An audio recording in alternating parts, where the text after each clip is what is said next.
Itong si Mikey Williams at itong Converge Fiber Access ay mukhang hindi na talaga magkasundo dito. Kaya nga mukhang ang mangyayari, baka daw dali na lang ito dito sa sabihin na nating paglipat niya sa Magnolia Chicken Templados ang nakikitang solusyon. So ang mangyayari, baka daw itong si Mikey Williams ay i-trade na dito sa Magnolia kapalit ni Jerry Kahanmisi at isang first round draft pick. At kapag yan ay natuloy, tsaka na i-anunsyo ng PBA. Alam na natin na matagal na yung nagiging negosasyon nitong si Mikey Williams at ng Converge. At itong si Jordan Hedding, ilang games lang naglalaro dito sa Fiber Access, pero itong si Mikey, wala pa rin balita. So mukhang ang mangyayari nga ito, ite-trade na lang nila dito sa Magnolia.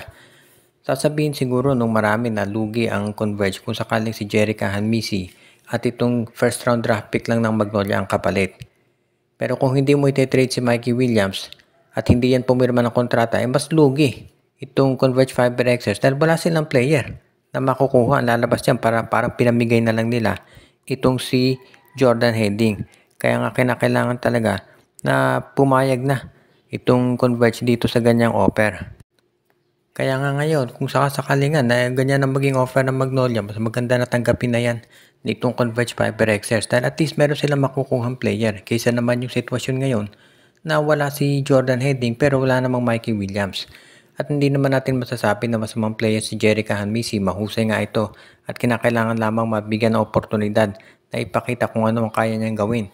Lalo na kung scoring ang pag-uusapan at kung sasamahan pa ng first round draft pick ng Magnolia, hindi na masama yan. Tandaan natin, 34 years old na rin itong si Mikey Williams. So hindi naman natin masasabi na sobrang tagal yan magagamit itong Magnolia Chicken Templados. Kaya sa tingin ko mukhang okay na rin ito para dito sa Converge Fiber Access kung matuloy. Samantala naman, ang isa pa nating may babalita ngayon, of course kung napanood ninyo yung laban kagabi, ay nanalo itong Barangay Ginebra. Good news yan. Pero dito sa San Miguel, ang problema naman para sa kanila ay mukhang nahirapan talaga silang mag-adjust. Hindi consistent ang laro. Ditong si Motaw Tua at si JM Calma hindi naman ginagamit. Kaya mukhang naghahanap ngayon itong San Miguel Beer ng isa pang masasabi nating big man para maisama dito sa kanilang roster o kaya isa pang scoring point guard. Marami ngayong pagkukulang daw dito sa lineup na San Miguel pero maliwanag dito dahil may injury si Junmar Fajardo, hindi ito makagalaw ng mabuti. Alala yung mga talon ni Junmar at nakita natin parang wala itong kumpiyansa talaga pagdating dito sa kanyang mga tira dahil syempre nag-iingat itong mabuti na hindi siya ma-injure. Kaya nga ngayon ang San Miguel naghahanap ng ibang mga options pagdating dito sa scoring. Pagdating sa off-season, kinakailangan magkaroon ng major adjustment itong San Miguel Beer para masiguro nila na yung mga gagawin nilang mga pagkuha ng mga players at draft picks mukhang kinakailangan na raw talagang gawin. Dahil sa ngayon, itong San Miguel mukhang kinakailangan nilang siguraduhin na yung kanilang lineup magiging maganda na talaga. Kaya huwag na tayong magulat kung pagdating ng off-season itong San Miguel ay kukuha ng mga panibagong mga players na kanilang kakailanganin. Alam na natin yung balitang gustong kunin si Cade Flores pero ngayon gustong madagdagan nila ng iba pa dahil mukhang yan daw talaga ang nire-require nitong San Miguel. Alam din natin na naghahanap sila ng isa pang point guard na maka-score dahil ito si Chris Rosales hindi consistent. Kaya nga mukhang isang scoring point guard pa ang gustong idagdag ng SMB sa ngayon. Alam natin na marami pa diyang mga pwedeng idagdag na guards pero kung makakuha ang San Miguel na isang katulad ni Cedric Barefield o kaya ni Mikey Williams, malaking bagay yan para dito sa SMB. Kaya sigurado na yan ang aayusin nila sa off-season. At ang susunod naman nating balita, itong TNT Tropang Giga mukhang makukuha na raw yung draft pick nitong Phoenix Fuel Masters o Blackwater Bossing. Isa daw dyan ang binabantayang mabuti nitong lineup ng TNT Tropang Giga. Kaya nga kung sakasakali daw na sabihin natin hindi matuloy o maderail yung Grand Slam bid nila, mukhang dyan sila sabihin natin kukuha dito sa lineup ng Phoenix o kaya Blackwater. Siyempre mas madali kumuha sa Blackwater dahil farm team yan ng MVP group. Pero baka yung draft pick ng Blackwater mapunta kasi dito sa NLEX at Meralco dahil mga teams na yun ay nangangailangan din ng draft pick, lalo na itong NLEX. Kaya nga baka mapunta sa Phoenix sa TNT na lang ay yung draft pick ng Fuel Masters. Marami naman silang mga tradable assets katulad nila Barkley Ebonia, itong si Paul Varilla at si Kim Maurin. Kaya yan ang pwedeng kunin ng TNT Tropang Giga. At yan ngayon ang gagawin sigurado ni Coach Chot Reyes. Alam naman natin na matindi magplano itong si Coach Chot at gusto niya masiguro na hindi sila magkakaroon ng problema pagdating dito sa pagdagdag ng mga players sa kanilang roster. At yung mga draft picks dyan ang pinakamadaling parang na kumuha ng mga kinakailangang pyesa ni Coach Chot. Alam natin nandiyan pa si Cedric Barefield at Christian David, so options din yan. Pero syempre dito sa darating na draft, ang balita marami daw magagaling na players na sasali at yan yung kinukonsidera ngayon nitong si Coach Chot Reyes at ang management ng TNT Tropa.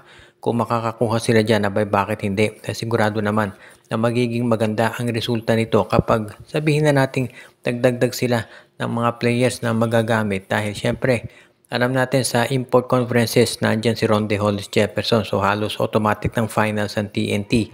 Kaya nga kailangan na lamang talaga nila ay yung additional na mga complementary players lalo na pagdating dito sa of course Philippine Cup. At ito namang Barangay Ginebra, nanalo kagabi at ang naging susi doon, alam natin yung kanilang fast break. Marami nang nakapunan na itong San Miguel mahinang bumaba sa depensa kumpara dito sa Ginebra. Kaya ang Ginebra, mas bata yung mga players, inatake nila. Ginamang mabilis yung laro. At nakita naman natin, ganyan na ginagawa nito si Jamie Malonzo. Of course, ang maganda sa Ginebra, naging balance yung scoring nila. Si Stephen Holt nung first quarter, umarangkada naman susunod si Jamie Malonzo nung third at nag-take over si RJ Abarrientos nung fourth quarter. Alam natin na hindi 100% si Scotty, kaya nga kinakailangan mag-take over yung ibang player ng Gene Kings at ganyan ang nangyari. Pero bukod dito, sa magandang performance ng Barangay Ginebra, ang balita ngayon ay mukhang magkakaroon ng mga malalaking trades ng Ginebra pagdating ng off-season. Partikular daw, ayon dito sa mga nasagap nating impormasyon, mukhang itong Barangay Ginebra daw ay kukunin na itong si Kay Marcarino mula dito sa Terra Firma G. Zamboanga Valientes dahil gusto ni Coach Timco na magkaroon ng isa pang sentro. Sa ngayon kasi walang low post threat itong Barangay Ginebra. At yan ang malaking pagkukulang doon sa kanilang roster. Kaya nga gusto nila na magkaroon ng iba pang mga players na yung mga big men na magagamit nila sa poste katulad ni Christian Stan Hardinger dati. Kaya nga yan talaga ang binabalak ngayon nitong Barangay Ginebra at sigurado na ganyan ang gagawin nila in the future para masiguro talaga na yung kanilang lineup ay hindi na magkakaroon ng tinatawag na pagkukulang sa sentro dahil yan talaga ang nagiging problema sa Gene Kings ngayon. Kaya abangan natin yung magiging major development sa Barangay Ginebra, lalo na pagkuha dito sa mga ganyang klaseng players na siya naman talagang kinakailangan nila. Dahil alam natin itong Ginebra, yan ang hinahanap talaga ngayon. Yung mga big men na may low post threat para makakomplement yung laro ng mga wingmen nila na katulad nila Stephen Holt at si Jamie Malonzo.